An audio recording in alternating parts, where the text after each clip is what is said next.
Boot reviews suck. That's just the way it is. Your needs are so hyper individualized when it comes to your feet, the way they function, the shape, and what you require out of a boot. You can get some moderately helpful information out of reviews, but not like when it comes to other categories like tents and apparel and optics. And so when I was sitting down thinking, because I get more requests to do boot reviews than almost anything else, because I think it's something people struggle with, a lot. And I knew doing a bunch of different boot reviews wasn't going to be that helpful to people because of how individualized their needs were. So I thought instead, let's do a video about how to find the perfect boot for you, because it's something that I've had to learn how to do myself. I have very specific needs out of my boots. I have size 14 feet.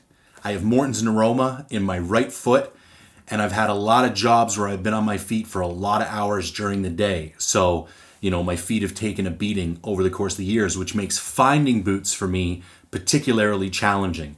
So I basically wanted to create a framework that would enable everybody to find boots as successfully as I have found boots. The idea of this framework is to lead you through a decision-making process that will end you up with 2 to 3 pairs of boots that will fit whatever purpose you're looking for. Now, there's a word in that sentence that we should dive a bit deeper into, and that's purpose. Because much like all the other pieces of gear that I review, the biggest mistake people make is looking for the unicorn. They want the one ring to rule them all. They want the ultralight 4-season tent that doesn't exist. They want the rain gear that's super durable and weighs 8 ounces. It's not how gear is made. When you try to get a solution that solves all your problems, you actually wind up with a solution that doesn't solve any of your problems particularly well. So one of the first kind of caveats I want to make is that you need to be very specific about what it is you want a boot to do if you want to be able to find a boot that fulfills those needs. Now, it's possible that you just want an all-purpose boot. That boot exists, but it's not going to do specialized tasks particularly well. And we're going to get into some recommendations I have in that particular scenario. But kind of step one of this process is, what kind of boot am I looking for? Am I looking for, an early season elk boot? Am I looking for a sheep boot? Am I looking for a late season whitetail boot? Because I'm going to lead you through a series of questions, and you're going to need to know the information about the types of hunt you want this boot to go on with you in order to answer these questions as specifically as possible. The next note I want to make is about price. I didn't actually put budget as part of this framework because I don't believe budget should be one of your primary determining factors when buying boots. If we get to the end of this process and the boots that you end up finding are $350, great. If they're $550, that's great too. If you are on an extremely low budget, like sub $200, the fact of the matter is you're not going to be able to get a pair of premium boots. At that point, just go buy whatever it is you can afford, suck it up, you'll be fine, you'll live, and when you have more money, save up for a better pair of boots. In my opinion, boots are the single most important piece of gear you're going to take on a hunt. And the reason I say that is that they are the piece of gear that can most easily completely shut down your hunt. Like, if your feet go, you're done. You can still hunt if you're cold. You can still hunt if you're wet. You can still hunt if you're hungry. You can still hunt if you're sleeping under a safety blanket instead of a tent. Like, there's a lot of things that you can push through. If you get blisters so bad that you can't walk anymore, or if your boots fall apart, or you got boots that were the wrong size, or if a variety of factors fail on your boots, that's it, you're done. And that's why I'm saying budget shouldn't be the determining factor of what boots you buy. Now, when we narrow it down to 2 or 3 different boots that are going to fit your needs, and there might be $100 or $150, and you're like, okay, well, these 2 boots fit rather well, and one is $100 cheaper. Okay, sweet, save the $100. But focus on function and fit first, price second. Also, you're going to find that no matter what I tell you about what type of stiffness for what type of hunt and how much insulation for different times of the year, your foot needs are still going to be individualized to you. I like a stiffer boot. So like whatever stiffness rating would be an average stiffness rating for a boot that would fit a particular hunt, I typically like one up from that. Part of it is to do with the Morton's Neuroma. Part of it is I'm a big dude, 6'1", 240, so there's a lot of weight on my feet. Another part of it is I have particularly high arches, so I like a stiff boot with a lot of arch support. But the only way I found that out was by running a bunch of different boots. So you might not knock this out of the park the first go. And if you hear some of my recommendations, you're like, yeah, that makes sense. But in my experience, I know I prefer a bit of a softer boot, or I know my feet tend to run cold and I like a little bit more insulation. Go with your gut. The guidelines I'm going to share with you today are just that. General guidelines meant to help you make a decision.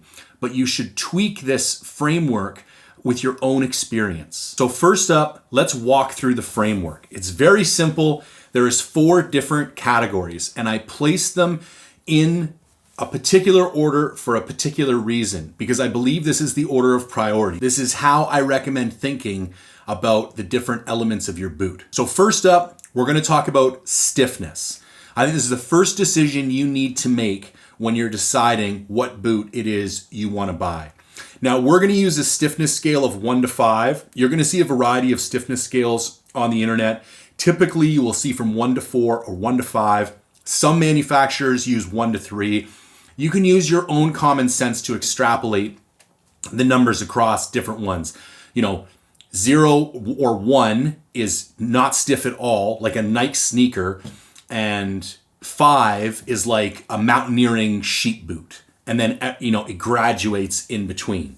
So to give you an idea, I would say like 1 to 2 is a boot that you would use when you're going to encounter lots of trails, not a lot of super steep ground. The ground you are going to be on is relatively stable, not a lot of shale, not a lot of loose ground.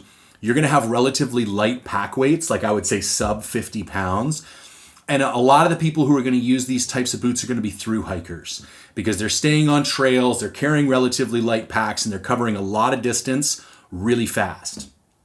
2 to 3 would be like a lot of elk hunting because, or low country mule deer. I would say they're a trail brush hybrid.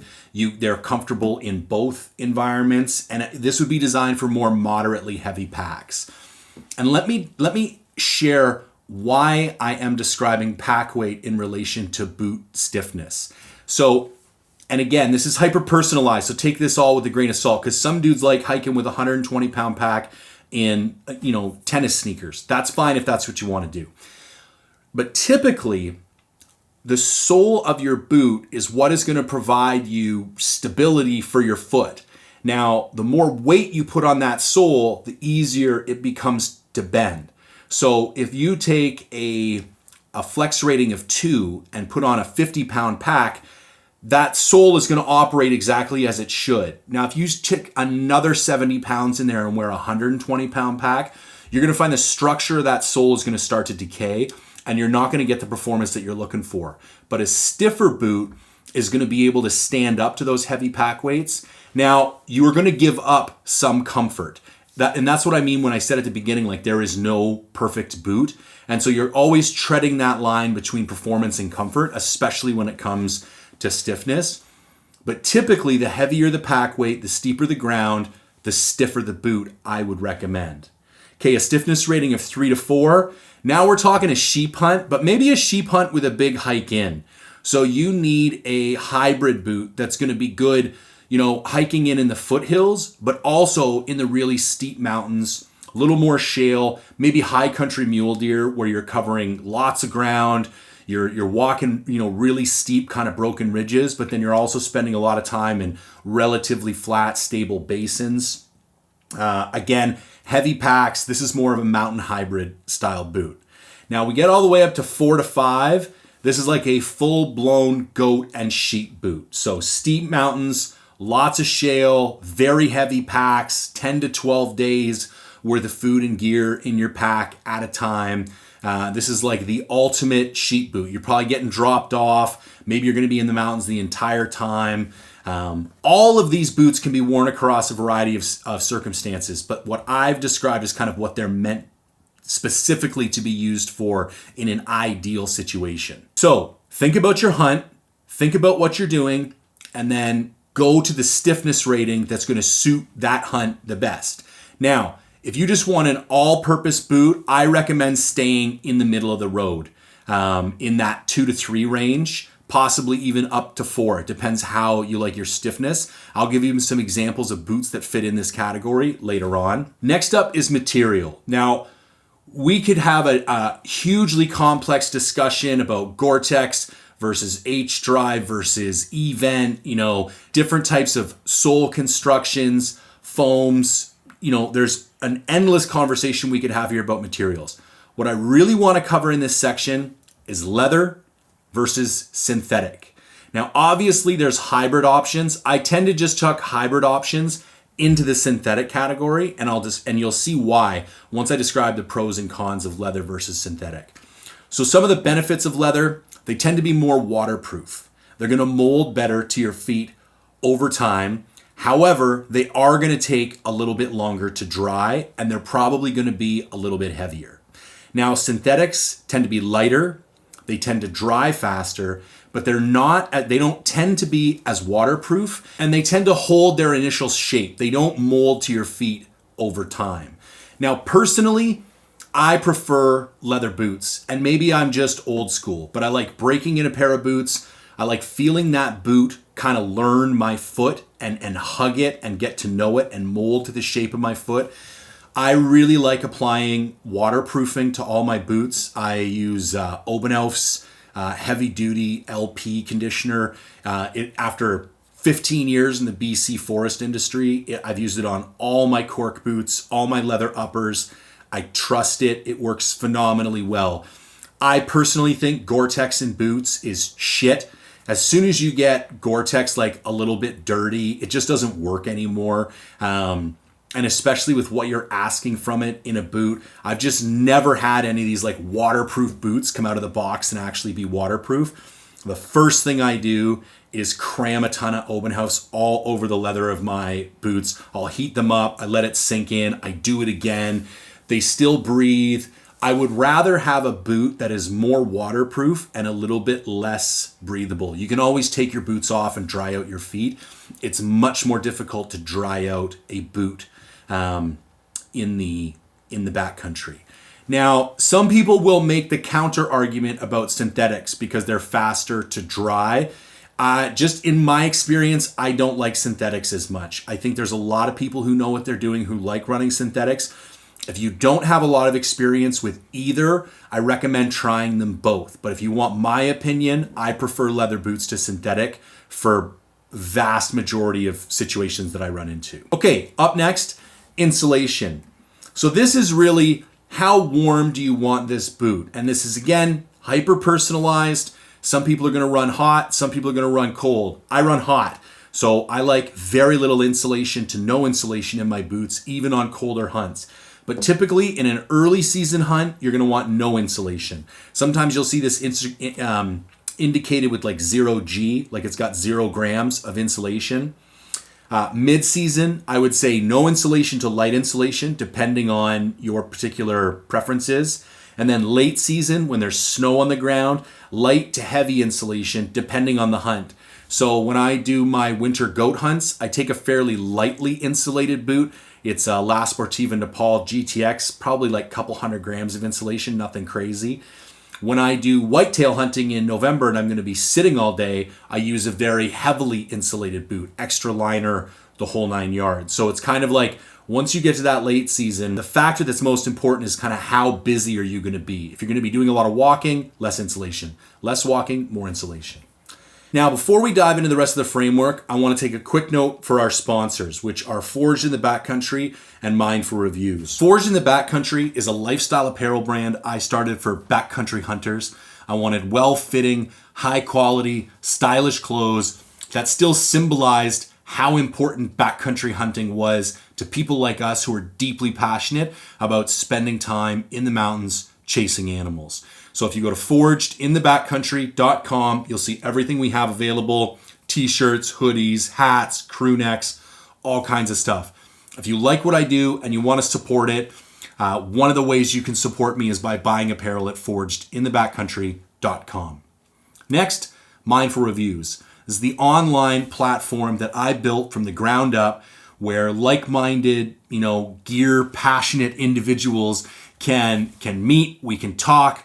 There's forums, I do giveaways, there's different levels of membership. If you want to see more, unbiased, non-sponsored gear reviews, joining that platform supports the community and it allows me to make more videos. The last note I want to add is that I'm going to be guiding archery mule deer in Alberta this year, late October, for Jeff Lander for Primitive Outfitting.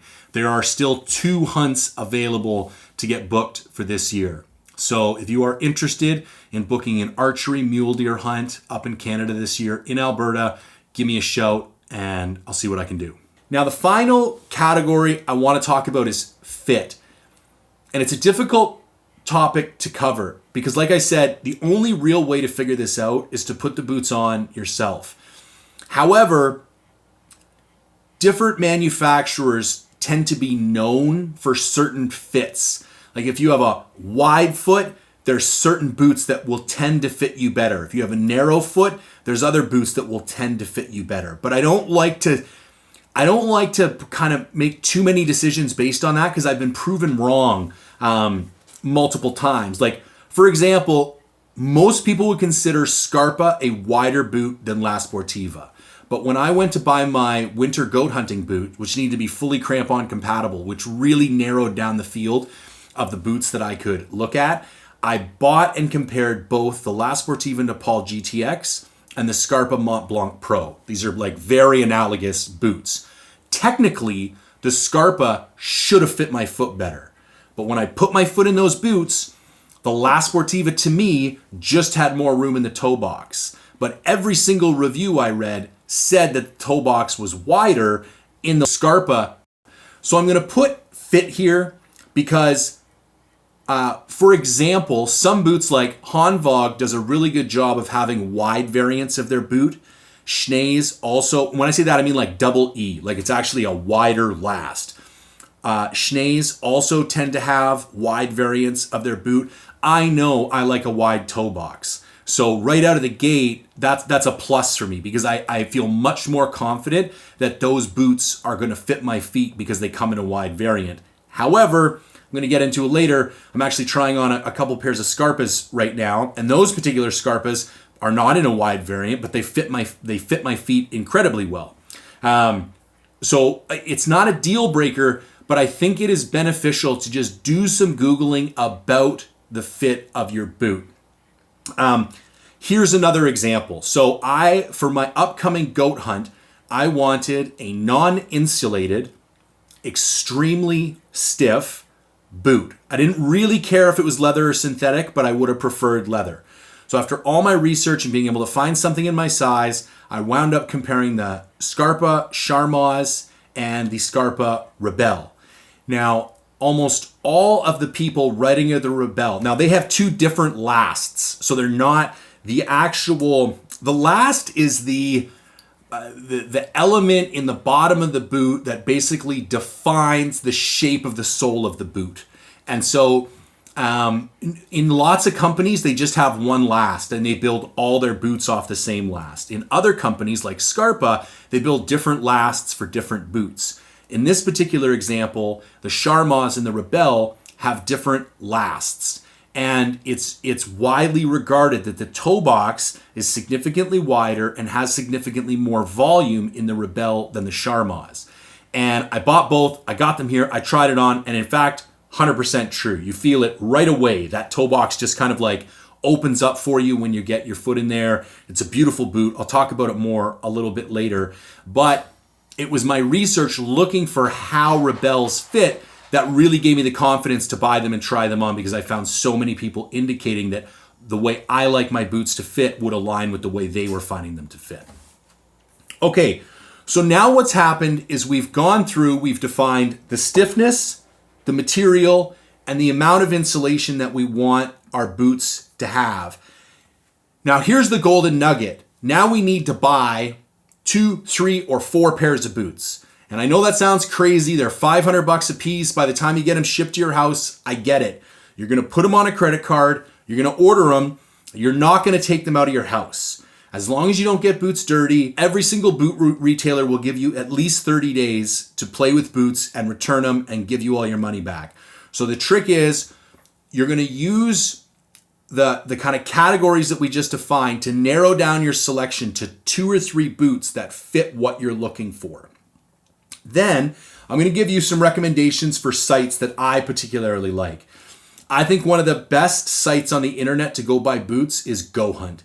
Go Hunt has sunk a tremendous amount of energy into the way they describe boots, how they recommend sizing, their own flex rating system, the write-ups that they give. Even like they have multiple people try on the boots and they will tell you if on average they fit a half size small, accurate, or a half size large, for example. You can filter by stiffness. You can't filter by insulation, which is kind of annoying. They do indicate it on each write-up, but you can't actually filter by insulation.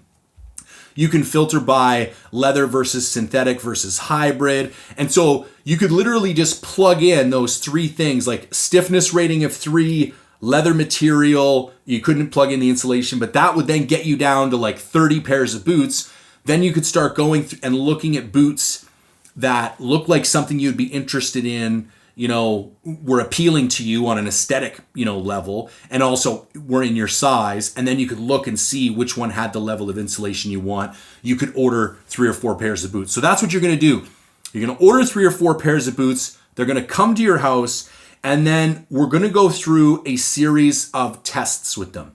So what I want you to do is wear all of the boots for a really long period of time. Like I'm talking all day, at least 4 or 5 hours. I highly recommend wearing, the matching pair for a few hours at least. And then I also recommend putting one of each, 2 different boots on your left and your right foot, wearing those for a couple hours, doing a bunch of walking around, see how they fit. Some of the things that I also want to recommend, try and use the same insoles in all the boots. Even if it's like a cheap off-the-shelf $20 insole, or even if you take one insole that you've had from your last hiking boot and use that. But I'm trying to get a consistent feel for the boot itself and not just the insole, because some boots come with really terrible insoles. Some boots come with slightly better ones. The Scarpa Rebels, I was surprised that they came with like a kind of decent insole. La Sportivas are like this 1/8 of an inch thick felt pad. It's like insane that you pay like $800 for a pair of boots and get a 13-cent insole. But anyways, while you're wearing these boots around the house, I want you to walk up and down the stairs, walk up and down the hallway. I want you to go to the stairs, put your hands on the wall, and kind of do some calf raises on your toes. And this whole time, we're going to be looking for a few different things. How bad is the heel slip?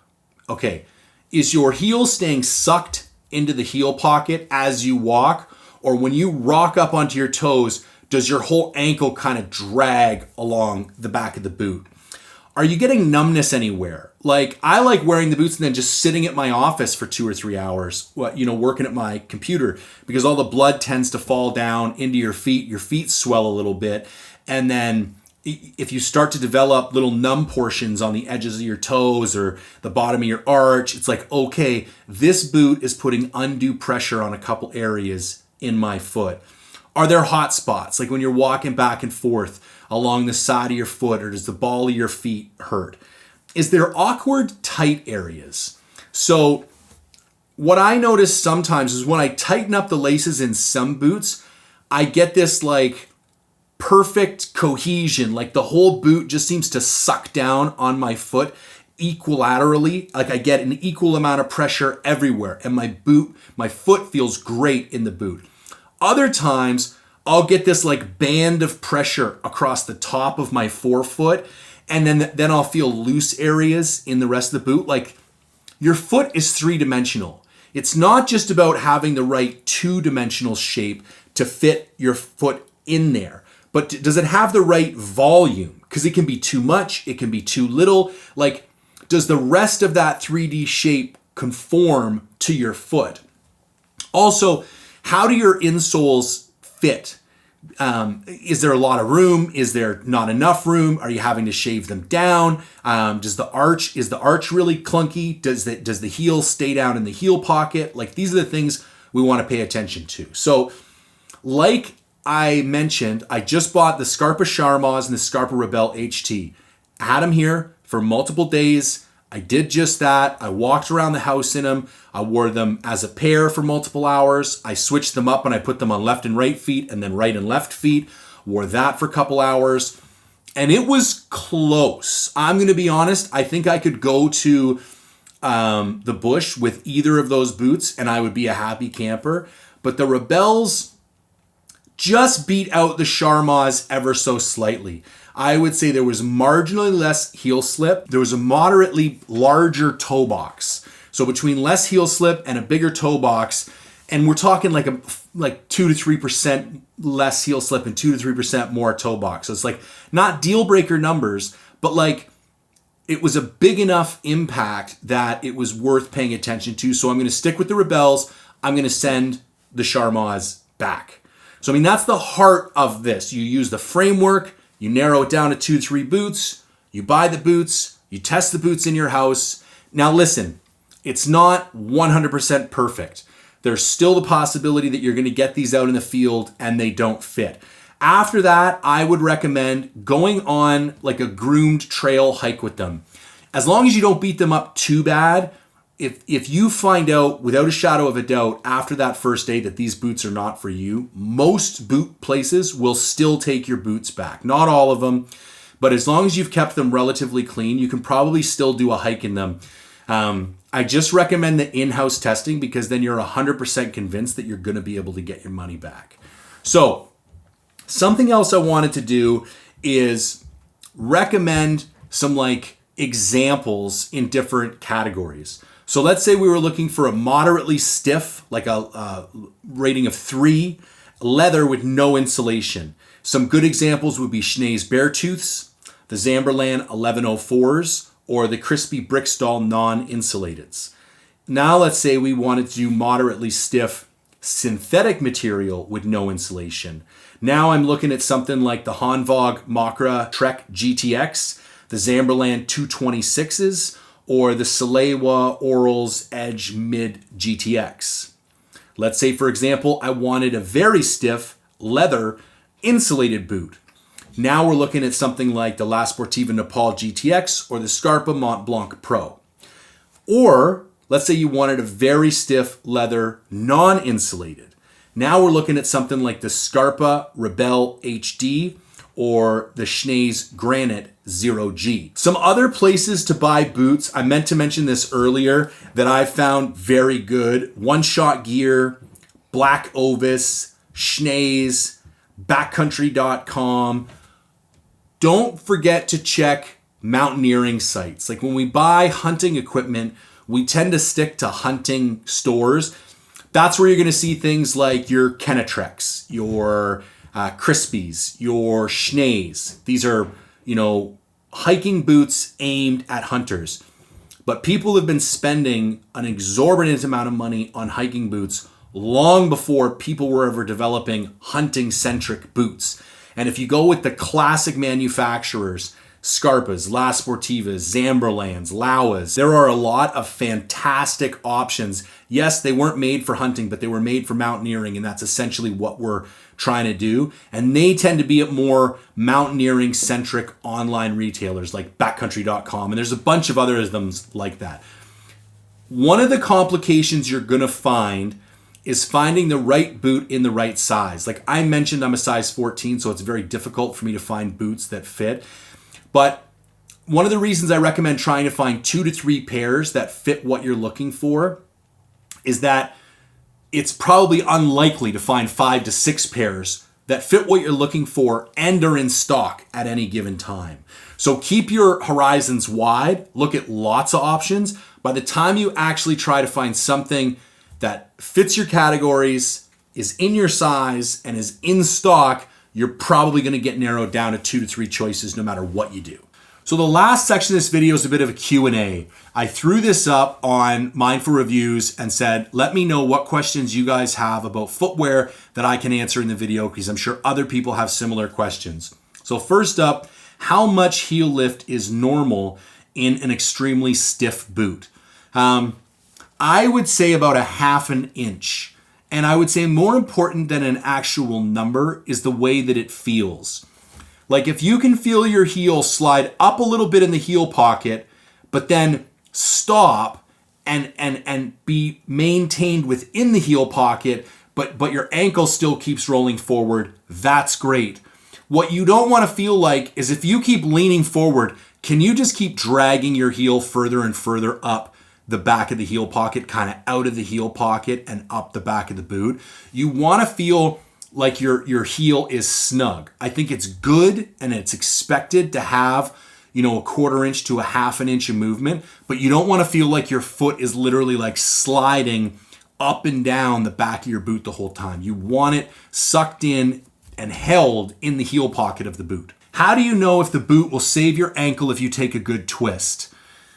You don't. Obviously, the stiffer the boot, the more ankle support, but I would also argue the less strong your ankles are going to be, the more you wear stiff boots. I think the real answer to this question is to employ good ankle strengthening exercises in the off season. And then that way you're relying on your own ankle support to stop you from rolling your ankles and not the boots. When do I need to transfer to an insulated boot? Very personal question. You got to try some stuff out. I would say as soon as there's snow on the ground, you're going to want some type of insulation. Again, I don't run much. I think you can solve a lot of problem with socks. I also think some people actually, their problem is not cold feet, it's hot feet. Because you have too much insulation in your boot, your feet get hot, your feet then sweat, then your feet get cold because they're wet. And so it's just like layering. Too many layers can cause you to sweat, and then you get cold from the sweat, not from the actual lack of layers. Somebody asked a question about what do you do if no matter what you try, you get blisters? I would look at sizing. I think some people are running boots that are too small. I think most people could benefit from a half size bigger. I remember when I first started really getting serious about mountain boots, I thought my foot was supposed to be crammed into the boot so that I could stick my foot into places and that I would have control and support of the boot at all times. And also I thought if it was crammed in there, it couldn't rub, it wouldn't move. It turns out you need your foot to move. You need your toes to be able to splay open in the toe box. You need your heel to be able to move in the heel cup a little bit. And that movement in the boot is what lets the boot do what it's supposed to do. So maybe your boots have never been fit completely right. I would still keep trying to find something that fit.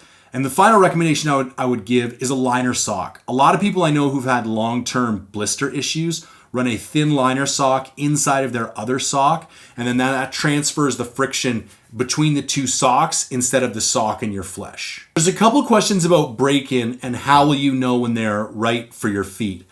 The stiffer the boot, the longer it's going to take to break in. I think when you put the boot on and you're standing still, it should be comfortable right away. If you put it in and you feel your pinky toe digging into the side, there's not enough room in the toe box, that kind of stuff does not break in. That is just a boot that does not fit your foot well. So if you're just sitting there or standing there, I think the boot should be comfortable right away. Now, if you're using a stiffer boot, the first couple times you hike with the boot, it still might be uncomfortable. It might rub in a couple places a bit weird. It might take a while to break in. I don't think there's any perfect number about how long or how many miles it takes to break in. But I mean, if you did 5 or 6 training hikes that were a couple hours long each, if the boot was still not fitting you right, or if it was causing you problems after that, I would say that's a fundamental issue. 15, 20 hours of hiking, I think a pair of boots should be broken in. I'd like to recommend people do more just to be on the safe side, but like your boots should definitely be feeling good by then. And obviously the softer the boot with the more flex, the quicker it's going to break in. I got a question about waterproofing and another question about gaiters, and I want to talk about them in combination because I think having waterproof boots is more about having a system than about buying a boot with the appropriate liner, for example. So again, I don't rely on Gore-Tex or any other permeable layer in order to protect my boots from water. I tend to buy leather boots and I tend to use a lot of leather waterproofing treatment on those boots. And a lot of that stuff will actually negate Gore-Tex anyway, so that doesn't bother me at all. However, I think the other piece of that system is the gaiter. Because what's actually getting your foot wet in most situations, you walk through wet grass, your pants get wet, that moisture moves into your socks wick them down into your feet, and what you end up doing is actually pulling moisture in from around your calf down into your boot, and then your foot's wet, and you think the moisture came from the outer shell of your boot through your boot, but it didn't. It came from your pant leg into your sock and down into your boot. So if you really want a good waterproof system, treat your boots. And there's synthetic treatments as well. Most of them are like silicone sprays. Treat your boots heavily with waterproofing treatment before every single hunt. It's like the last thing I do, the night or two before I leave, I sit down here, I put my boots on a boot dryer on warm temperature for like 2 hours. I let the boots heat up from the inside out, and then I put my waterproofing treatment on, and the heat kind of sucks that. You can use a hair dryer too if you don't have a boot dryer to heat up your boot. And then wear gaiters, because the gaiters are the last piece of the puzzle. So when you've got a nice treated boot, and then the gaiters protect the upper shell of your boot, that like the part that goes up your calf that's typically not leather anyways, like it tends to be more synthetic material. It will protect that. And then it also protects your lower leg from getting wet and wicking that moisture down into your boot. All right, that's the best I got. I know that's not perfect. I know lots of people are going to have lots of feedback. Well, that doesn't work for me. This is what okay, great. That's fantastic. If you have information you want to add that you think will be beneficial to other people, I would love for you to drop it in the comments section below. If you have any specific questions for me, I haven't run every boot on the planet, so don't say, what do you think of this boot or what do you think of that boot? I really think if you stick to quality, well-known brands, the manufacturing is pretty consistent among most brands these days. The quality of the materials is pretty consistent among most brands. If you take the time to find a boot that fits and then treat it properly, I think that's more important than worrying about what brand it is. I would be just as happy running Zamberlands, Schnees, Scarpas, Kenetrex, even Crispies. I know a lot of people I trust that like Crispies. There's lots of great boots out there. So focus more on function, fit, and treatment than brand. But yes, to circle back, maybe don't ask me about specific boots because again, I don't know what your feet are like. But if you have more category or principle-based questions and you want some feedback, feel free to drop it in the comments section below. If you could take a moment to support the content, like, comment, share, subscribe, get it noticed by the algorithm, I would greatly appreciate it. And as always, thank you for tuning in.